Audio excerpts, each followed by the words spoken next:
Samsung Mobile မြန်မာ fan တွေအားလုံးပဲမင်္ဂလာပါရှင်။ထက်က Samsung Mobile မြန်မာ fan တွေအားလုံးကို Samsung ကမြန်မာနိုင်ငံအတွင်းကိုတရားဝင်တင်သွင်းရောင်းချလာတဲ့ Galaxy ဖုန်းများထဲမှာပါဝင်လာတဲ့သုံးစွဲသူတွေအတွက်အထူးခွင့်ရေး application တစ်ခုနဲ့မိတ်ဆက်ပေးကြပါမယ်။ဒါကတော့ Galaxy Gift လို့ခေါ်တဲ့ Samsung ဖုန်းဝယ်ယူသူတွေအတွက်ထပ်ဆင့်အကျိုးခံစား권တွေကိုရရှိနိုင်တဲ့ application လေးပဲဖြစ်ပါတယ်။မြန်မာနိုင်ငံအတွင်းက Samsung မြန်မာရဲ့လက်တွဲပေါ်စားတောက်ဆိုင် fashion သုံးဆောင်အလှပရေးရာဟိုတယ်နဲ့ခီးသွားလုပ်ငန်းစတာတွေနဲ့ချိတ်ဆက်ပြီးတော့ဒီ application ကနေတစ်ဆင့်အထူးလျှော်ဈေးတွေအပိုဆောင်ခံစား권တွေကိုရရှိမှာဖြစ်ပါတယ်။ Galaxy Gift ကိုပြည်တွင်းမှာတရားဝင်တင်သွင်းရောင်းချနေတဲ့ဖုန်းမျိုးစားတွေရယူအသုံးပြုနိုင်မှာဖြစ်ပါတယ်။သုံးစွဲလိုသူတွေက Galaxy Gift application ကို download ရယူဖို့ Google Play Store ကိုသွားပြီးတော့ Galaxy Gift ကို download ရယူနိုင်ပါတယ်။စတင်အသုံးပြုမယ်ဆိုရင်စီးရင်သွင်းမှုအတွက် Samsung account ဒါမှမဟုတ် Facebook account တစ်ခုခုကိုအသုံးပြုပြီးတော့လွယ်လွယ်ကူကူဝင်ရောက်နိုင်ပါတယ်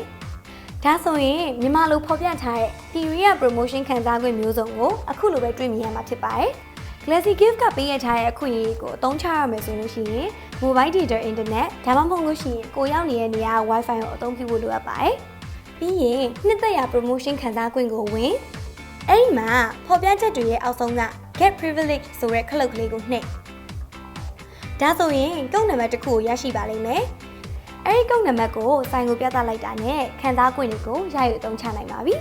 ။တခုတည်းပြုရမှာကဒီကုတ်နံပါတ်ကိုတနင်္လာရီအတွင်းမှာပဲအသုံးချရမှာဖြစ်လို့တကယ်အသုံးပြုမဲ့အချိန်ရောက်မှသာနှိပ်ပြီးတော့ကုတ်နံပါတ်ကိုရယူဖို့အတွက်သတိပေးလိုက်ပါရနော်။ Samsung ချစ်သူတွေအားလုံးပဲ Galaxy Gift ခံစား권လေးတွေနဲ့ပျော်ရွှင်နိုင်ရပါစေရှင်။